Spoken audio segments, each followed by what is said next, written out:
तो दोस्तों आज मैं एक्सप्लेन करने वाला हूं 2020 में आई मूवी थप्पड़ को। इसकी IMDb रेटिंग है 6.8 आउट ऑफ 10 जो कि सही ही है। मैं मूवी को एक्सप्लेन करूंगा, लेकिन उससे पहले अगर आप हमारे चैनल पर नए हैं तो नीचे लाल कलर से लिखे सब्सक्राइब को दबाकर ग्रे कर दें। इससे आप हमारे चैनल से जुड़ जाएंगे और आने वाली वीडियोस को देख पाएंगे। और जिन्होंने सब्सक्राइब करा हुआ है उनका बहुत बहुत शुक्रिया। आप लोग ऐसे ही चैनल से जुड़े रहिए, मैं आपके लिए वीडियोस लाता रहूंगा। और अगर आप मेरे थोड़ा और करीब आना चाहते हैं तो आप मुझे इंस्टाग्राम पर भी फॉलो कर सकते हैं, लिंक आपको डिस्क्रिप्शन में मिल जाएगा।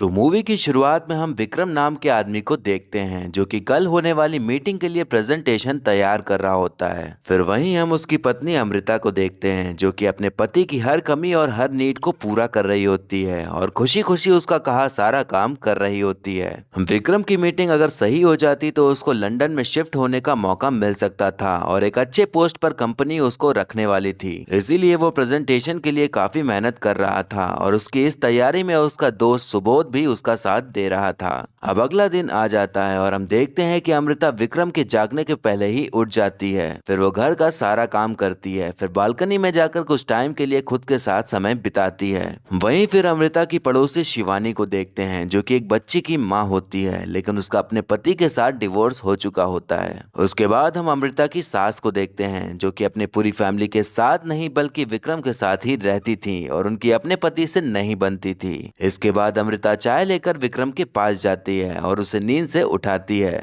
फिर हम देखते हैं कि अब घर की नौकरानी सुनीता काम करने के लिए आ जाती है और वो बताती है कि रात में मेरे पति से काफी झगड़ा हो गया, लेकिन मैंने उसे घर के बाहर ही बंद कर दिया था। सुनीता का पति दारू पीने के बाद उसे बहुत मारता पीटता रहता था और सुनीता उससे बचती रहती थी। अब हम देखते हैं कि विक्रम अपना प्रेजेंटेशन देने के लिए तैयार होकर घर से निकल जाता है। अमृता घर के काम खत्म कर लेने के बाद अपने पड़ोसी शिवानी की बेटी सानिया को डांस सिखाती थी।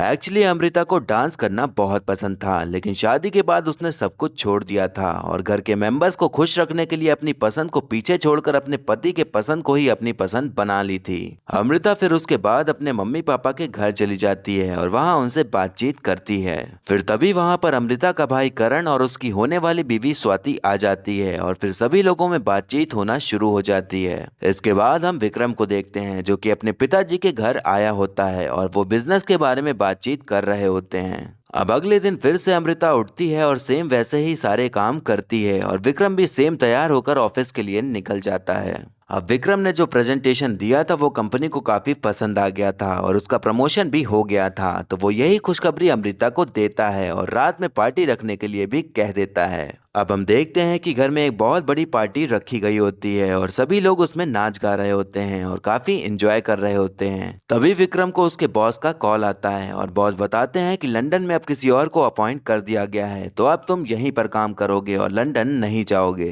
अब ये बात सुनकर उसका मूड एकदम खराब हो जाता है और पार्टी में ही मौजूद एक और बॉस राजहंस के पास जाता है और उसके प्रमोशन रुकने का जिम्मेदार उसे ही ठहराने लगता है। अब वहाँ पर एकदम गर्मा गर्मी का माहौल हो जाता है और विक्रम राजहंस से बहसबाजी करने लगता है। तभी वहां पर अमृता आ जाती है और विक्रम का हाथ पकड़कर उसे शांत कराने लगती है और विक्रम को अंदर ले जाने लगती है, लेकिन तभी विक्रम सभी लोगों के सामने उसको ही एक जोरदार का थप्पड़ जड़ देता है और गुस्से में वहां से चला जाता है। अमृता एकदम सदमे में ही रह जाती है क्योंकि उसके साथ जो हुआ था वो उसने खुद भी नहीं सोचा था और ऐसे ही सभी के सामने विक्रम का ऐसे थप्पड़ मारना उसको काफी बड़ा झटका दे देता है। वहीं पार्टी में मौजूद बाकी सभी लोग उस नजारे को देखकर काफी ज्यादा हैरान हो जाते हैं कि ये अचानक से क्या ही हो गया। अब करण, स्वाति और अमृता के मम्मी पापा कार से घर जा रहे होते हैं। तब करण अपनी बहन को पड़े थप्पड़ के बारे में नहीं बल्कि विक्रम के प्रमोशन ना हो पाने के बारे में बात कर रहा होता है। वहीं हम देखते हैं कि सुनीता अपने पति से कहती है कि मुझे लगता था कि तुम ही मुझे मारते हो, लेकिन अब पता चला कि हर घर में यही होता है और तुमको तो मैं बेवजह ही मन में गाली देती रहती थी।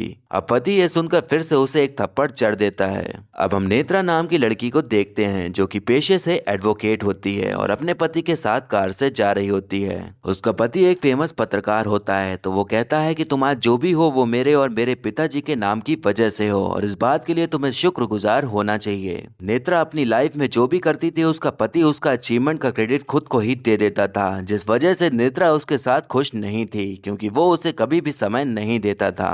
अब अगले दिन अमृता फिर से उठती है, लेकिन जो खुशी उसके चेहरे पर रहती थी वो पूरी तरह से गायब हो चुकी थी। लेकिन फिर भी उसे घर के काम तो करने ही थे, इसीलिए वो बेमन ही काम कर रही होती है। अब विक्रम अमृता के पास आता है और वो सोचती है कि शायद कल जो हुआ उसके लिए विक्रम उसको सॉरी बोलेगा, पर वो अपने बारे में ही सोच रहा होता है और यही सुना रहा होता है कि उसका प्रमोशन नहीं हो पाया। उसने अमृता के साथ कल रात जो किया उसे उसका कोई भी पछतावा नहीं था, बल्कि वो बस यही एक्सक्यूज देता है कि कल मैं गुस्से में था और वो गुस्सा तुम पर उतर गया। अमृता अब और भी ज्यादा टूट जाती है क्योंकि विक्रम को तो ये पता ही नहीं था कि उसने क्या किया है और वो एकदम नॉर्मल ही बिहेव कर रहा था। वहीं अमृता के माता पिता भी उसी के बारे में ही सोच रहे होते हैं कि कल रात जो भी हुआ उससे अमृता पर क्या बीत रही होगी। अमृता डेली ही ना खुश होकर सेम वैसे ही सारे काम कर रही होती है और उसे कोई भी पूछने वाला नहीं होता कि उस पर क्या बीत रही है। फिर एक दिन सभी के चले जाने के बाद वो रूम बंद करके खूब रोती है और अपने दुख को आंसू के जरिए निकालने की कोशिश करती है। रात में जब विक्रम घर आता है तो देखता है कि अमृता सामान पैक करके बैठी होती है। विक्रम के पूछने पर अमृता बताती है कि वो अपने घर जा रही है और पता नहीं कब आएगी। विक्रम इस टाइम पर भी उससे ठीक से बात नहीं करता और ऐसे जताता है कि अमृता ही इस बात को बढ़ा रही है। अमृता अब अपने घर आ जाती है तो उसकी माँ उससे पूछने लगती है कि इतनी छोटी सी बात पर घर छोड़ के आने की क्या जरूरत थी, लेकिन तभी उसके पिताजी उसको गले से लगा लेते हैं और कहते हैं कि बेटी को अपने घर आने के लिए कोई वजह नहीं चाहिए होती। अब विक्रम को खुद से ही सारा काम करना पड़ रहा होता है। वहीं अमृता अपने घर वालों के साथ टाइम बिताकर खुश रहने और चीजों को भुलाने की कोशिश कर रही होती है। अब विक्रम अमृता को लेने के लिए उसके घर आ जाता है, लेकिन अमृता कहती है कि उसे अभी और थोड़ा टाइम चाहिए। विक्रम कहता है कि मैं उस रात ड्रंक था और फ्रस्ट्रेटेड भी था, तो तुम मुझे समझ क्यों नहीं रही हो। अमृता कहती है कि मैं तो तुम्हें समझ जाऊंगी, लेकिन तुम्हें समझूंगी तो मुझे कौन समझेगा। अब उन दोनों में फिर से बहस होना शुरू हो जाती है और विक्रम गुस्से में वहां से चला जाता है। विक्रम को यही लग रहा होता है कि जो भी हुआ वो बस एक मोमेंट था जिसमें कि सब हो गया और उसमें उसकी कोई भी गलती नहीं है, बल्कि अब अमृता ही ओवर रिएक्ट कर रही है। अब हम नेत्रा को देखते हैं जो कि एक सेक्सुअल हैरेसमेंट का केस जीत गई होती है और पूरी मीडिया उससे सवाल पूछने के लिए उसके पीछे पड़ी होती है। अब नेत्रा कार में बैठकर अपने एक्स्ट्रा मैरिटल अफेयर को कॉल करती है और उससे बातें करने लग जाती है। नेत्रा अपने पति के साथ बिल्कुल भी खुश नहीं थी क्योंकि उसका पति काफी डोमिनेटिंग था, इसीलिए उसने अपनी खुशी कहीं बाहर ही ढूंढ ली थी। अब स्वाति अमृता को अपने बॉस यानी नेत्रा के पास ले जाती है। नेत्रा बताती है कि आपके पति ने एक लीगल नोटिस भेजी है जिसमें कि लिखा है कि आपको घर वापस जाना पड़ेगा। नेत्रा कहती है कि सिर्फ एक थप्पड़ की वजह से तुमने घर क्यों छोड़ दिया, ये काफी अजीब रीजन लग सकता है। अमृता कहती है कि मैं एक हाउसवाइफ हूँ और ऐसे ही रहना मेरी खुद की चॉइस थी। मैंने विक्रम की खुशियों को ही अपनी खुशी बना ली थी, लेकिन इन सब में शायद उसने ये सोच लिया कि मुझे थप्पड़ भी मारा जा सकता है, लेकिन ऐसा नहीं है। वो थप्पड़ नहीं मार सकता, भले ही एक थप्पड़ ही क्यों ना हो, लेकिन वो नहीं मार सकता। नेत्रा कहती है कि अब तुम्हारे पास 3 ऑप्शन ही हैं। पहला ये कि तुम दोनों आपस में बात करके चीजों को सुलझा लो, दूसरा ये कि तुम दोनों आपस में बात तो कर सकते हो लेकिन साथ में ना रहो, और लास्ट में यही बचता है कि तुम उससे डिवोर्स ले लो। अब अगर केस कोर्ट में जाएगा तो चीजें काफी बिगड़ सकती हैं, शायद इसीलिए हम खुश रहने का नाटक करते हैं ताकि जो जैसा चल रहा है वैसा ही चलता रहे। अमृता कहती है कि मुझे खुश रहने का नाटक नहीं करना है, अगर मैं खुश हूँ तो मेरे चेहरे पर खुशी दिखनी चाहिए। अब हम देखते हैं कि करण स्वाति को खरी खोटी सुना रहा होता है क्योंकि वो ही उसकी बहन अमृता को एडवोकेट के पास ले गई थी। वो नहीं चाहता था कि अमृता और विक्रम अलग हों और वो भी यही सोच रहा था कि विक्रम ने जो किया वो कोई बड़ी बात नहीं थी। वहीं हम देखते हैं कि अमृता की माँ पिताजी से कह रही होती है कि अमृता को ये सब करने की क्या जरूरत है, एक औरत को घर संभालने के लिए अपना मन मारना ही पड़ता है। पिताजी कहते हैं कि कोई मन नहीं मारना पड़ता, आपको कभी मन मारना पड़ा है क्या? माँ कहती है कि हाँ, मुझे भी तो मन मारना ही पड़ा, मेरा भी तो सपना था कि मैं सिंगर बनूं, लेकिन मुझे अपने सपने छोड़ने पड़े ताकि मैं अपने बच्चे और घर को संभाल सकूं। पिताजी कहते हैं कि मैंने तो आपको कभी किसी चीज को करने के लिए नहीं रोका। माँ कहती है कि हाँ, आपने नहीं रोका, लेकिन मुझे तो पता था कि क्या जरूरी है, और मेरी माँ ने भी यही कहा था कि घर संभालना ज्यादा जरूरी है, और उनकी माँ ने भी उनको यही बोला होगा। इस तरह से हर औरत को अपना मन मारना पड़ता है ताकि घर संभल सके, और मुझे भी अपना मन मारना पड़ा था। अब स्वाति और करण के बीच काफी गर्मा गर्मी शुरू हो जाती है और करण स्वाति को घर से निकल जाने के लिए कहने लगता है। तभी वहाँ पर मम्मी पापा आ जाते हैं और पिताजी करण को खूब भड़काते हैं और स्वाति को सॉरी बोलने के लिए कहते हैं। अब नेत्रा अमृता को समझा रही होती है कि जो तुमने डिसीजन लिया है उसमें काफी दिक्कतें आ सकती हैं, इसीलिए औरत होने के नाते तुम्हें समझा रही हूँ कि तुम्हें बातचीत करके सब सॉल्व कर लेना चाहिए। अमृता कहती है कि मैं सॉल्व तो कर लूंगी बट मैं खुश नहीं रह पाऊंगी और फिर से सब कुछ खराब हो जाएगा। जो हुआ उसमें सिर्फ उसकी गलती नहीं थी, इसमें मेरी भी गलती थी जो मैंने ये सब कुछ होने दिया, और इसमें थोड़ी गलती मेरी माँ की भी थी जिन्होंने मुझे सिखाया कि कैसे रहना चाहिए और कैसे सब खुशी खुशी सहना चाहिए। लेकिन अब ये नहीं होगा और इसमें बदलाव आएगा। अब हम एडवोकेट प्रमोद को देखते हैं जो कि बता रहा होता है कि अभी सिर्फ डिवोर्स के लिए ही नोटिस भेजी गई है और इसमें डोमेस्टिक वायलेंस की कोई भी बात नहीं लिखी गई है। वो विक्रम को भी यही समझाता है कि कोर्ट में बातें बढ़ सकती हैं, इसीलिए बेहतर होगा कि आपस में ही बातें करके चीजों को सॉल्व करने का ट्राई करो। अब हम देखते हैं कि विक्रम की मम्मी की तबीयत काफी खराब हो जाती है तो वहाँ पर सभी लोग मौजूद होते हैं। डॉक्टर बताता है कि अमृता ने अगर कॉल करने में थोड़ा और लेट कर दिया होता तो शायद ये कोमा में भी जा सकती थी। अब हम देखते हैं कि नेत्रा अमृता से कहती है कि अब हम एक और नोटिस भेजेंगे जिसमें कि लिखा होगा कि अमृता को उसकी प्रॉपर्टी का 50% मिले। इस बात पर अमृता कहती है कि मुझे उसकी प्रॉपर्टी नहीं चाहिए, वो सब उसका है, मुझे बस इतना चाहिए कि जिसने मुझे थप्पड़ मारा उसके साथ मुझे नहीं रहना और न ही कोई समझौता करना है। और आप लोग यही सोचते हो कि एक थप्पड़ ही तो मारा है, लेकिन उस एक थप्पड़ ने मुझे एहसास दिलाया कि जो भी मैं आज तक उसकी सारी गलतियों को नजरअंदाज करती जा रही थी वही मेरी सबसे बड़ी गलती थी। और इस बार भी मुझसे यही एक्सपेक्ट किया जा रहा था कि इस गलती को मैं माफ कर दूंगी और आगे बढ़ जाऊंगी, लेकिन अब ऐसा होने वाला नहीं है। अब विक्रम अमृता को एक नोटिस भेजता है जिसमें कि उसने अमृता पर एलिगेशंस लगाए होते हैं कि वो शादी इसलिए तोड़ रही है क्योंकि उसका लंदन जाना रुक गया और थप्पड़ सिर्फ एक बहाना है। और ये भी लिखा होता है कि वो उसे हमेशा टॉर्चर करती रहती थी और उसने शादी इसीलिए की क्योंकि उसकी नजर उसके प्रॉपर्टी पर थी। अब अमृता ये सारी चीजें पढ़कर एकदम शॉक हो जाती है क्योंकि उसने तो अपनी सारी लाइफ उसको खुश रखने में कुर्बान कर दी थी, लेकिन अब उसी पर ही उल्टे सीधे एलिगेशंस लगाए जा रहे थे।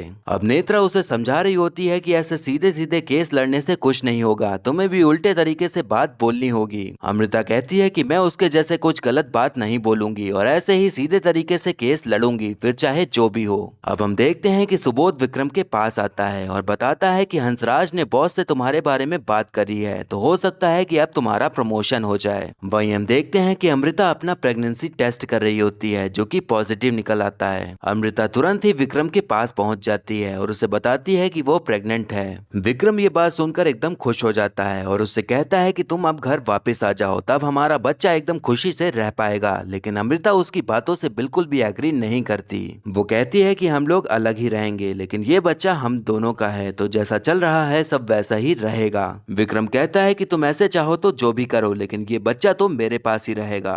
विक्रम शिवानी के पास जाता है और उसे अपना विटनेस बनाने के लिए कहता है कि तुम्हें झूठ बोलना होगा कि पार्टी में मैंने कोई भी थप्पड़ नहीं मारा था, बल्कि अमृता ने घसीटने का ट्राई किया था। शिवानी कहती है कि मैं ऐसा ही समझूंगी कि जो तुमने कहा वो मैंने सुना ही नहीं, और इतना कहकर इनडायरेक्टली झूठा विटनेस बनने के लिए उसे मना कर देती है। अब विक्रम का एडवोकेट अमृता के सामने डील रखता है कि उसे डिवोर्स मिल जाएगा, लेकिन उसे अपने बच्चे की कस्टडी विक्रम को देनी होगी और जब तक बच्चा पैदा नहीं हो जाता तब तक उसे विक्रम के घर पर ही रहना होगा। नेत्रा ये सब बातें सुनकर उन पर भड़क जाती है क्योंकि वो गलती तो मान नहीं रहे थे और गलत एलिगेशंस भी लगा रहे थे, और अब वो एक डील भी लेकर आ गए थे जिसमें कि बस वो अपना ही फायदा देख रहे थे। अब अगले दिन विक्रम हंसराज से मिलता है और उसे सपोर्ट करने के लिए उसको थैंक यू कहता है और उस रात हुई लड़ाई के लिए उसको एक बार में ही सॉरी कह देता है। हंसराज उससे कहता है कि उस रात जो हुआ उसमें तुम्हारी ही गलती थी, तुम्हें अपनी बीवी को थप्पड़ नहीं मारना चाहिए था। गुस्सा तो तुम अपने बॉस से थे लेकिन तुम उन्हें तो मारने नहीं चले गए, लेकिन तुमने अपनी बीवी को मार दिया। ये सब बातें हमारे बीच में थी तो हमारे बीच में ही खत्म होनी चाहिए थी, इसमें तुम्हारी वाइफ की तो कोई भी गलती नहीं थी। अब हम देखते हैं कि विक्रम की माँ ने बच्चे के लिए पूजा रखी होती है तो विक्रम और अमृता साथ में पूजा कर रहे होते हैं। अब अमृता विक्रम की माँ से मिलती है और कहती है कि मैंने अपनी लाइफ इस घर में सब लोगों को खुश रखने में गुजार दी। विक्रम को खुश रखने में इतना बिजी हो गई कि मुझे याद ही नहीं रहा कि मेरा फेवरेट कलर कौन सा है। मैं विक्रम के फेवरेट कलर को ही अपना फेवरेट मानने लगी, लेकिन ब्लू कलर कभी मेरा फेवरेट कलर तो था ही नहीं। नहीं। आप सभी लोगों ने मुझे बहुत प्यार दिया, लेकिन उस रात जब वो थप्पड़ पड़ा तब मुझे लगा कि जितना भी प्यार था वो मेरे लिए नहीं बल्कि विक्रम की वाइफ के लिए था। उस रात के बाद मुझसे मिलने कोई नहीं आया और किसी ने भी नहीं कहा कि विक्रम की गलती थी। अब इतना सब कुछ हो जाने के बाद इस घर में तो नहीं रह सकती, लेकिन बच्चे को दोनों परिवार का प्यार मिलेगा। भले ही आज हम दोनों केस लड़ रहे हैं, लेकिन बच्चे को हम सारी खुशी देंगे। विक्रम की माँ कहती है कि गलती तुम्हारी नहीं है बल्कि हम माँ और पिता लोगों की है। पिताओं ने कभी अपने बेटों को सिखाया ही नहीं कि लड़की पर हाथ उठाना तुम्हारा हक नहीं है, और हम माओ की गलती ये है कि हमने हमेशा यही सिखाया कि कुछ भी हो बस चुप रहो। हमें तो अब तुम्हें रोकने का भी हक नहीं रह गया है, इसलिए अब तुम जहाँ भी रहो बस खुश रहना। अब हम देखते हैं कि करण स्वाति को पूरे सच्चे दिल से सॉरी कहता है और उसके साथ हमेशा खुश रहने का वादा करता है। वही नेत्रा अब अपने पति को छोड़ देने का फैसला कर लेती है और अपने एक्स्ट्रा मैरिटल अफेयर को कॉल करके उसे भी बता देती है कि वो अब नई शुरुआत करने जा रही है, इसलिए अब उसके साथ नहीं रह सकती। हम देखते हैं कि सुनीता का पति उसे मार रहा होता है तो सुनीता एक चाकू लेकर उसे पकड़ाने लगती है, ये कहकर कि अगर मारना ही है तो एक बार में ही मार दो। उसका पति उसका ये रूप देखकर एकदम डर जाता है। फिर सुनीता उसे मार मार कर अपना सारा गुस्सा और दर्द उस पर निकालने लग जाती है। शिवानी की बेटी सानिया हमेशा यही चाहती थी कि उसकी मम्मी फिर से शादी कर ले और खुश रहे, लेकिन अब वो कहती है कि आपको शादी की जरूरत नहीं है, आप ऐसे भी खुश रह सकती हैं। अमृता के साथ जो भी हुआ था उसके चलते उसके आसपास रह रहे लोगों में काफी बदलाव आ गया था। जिसके साथ जुल्म हो रहा था उसने उसकी बगावत कर दी थी, और जो इंसान गलत का साथ दे रहा था उसे भी अपनी गलती का एहसास हो गया था। और वहीं शिवानी को भी समझ आ गया था कि सिंगल रहना भी कुछ ज्यादा बुरा नहीं है। अब हम देखते हैं कि अमृता और विक्रम फैमिली कोर्ट आए होते हैं तो विक्रम अमृता से थोड़ी देर बात करने के लिए कहता है। विक्रम को अब जाकर एहसास हुआ था कि उसने क्या गलती की थी। वो उससे अब अपनी गलती के लिए माफी मांगता है। उसे अब समझ आ गया था कि उसका उसे थप्पड़ मारने का कोई भी हक नहीं था।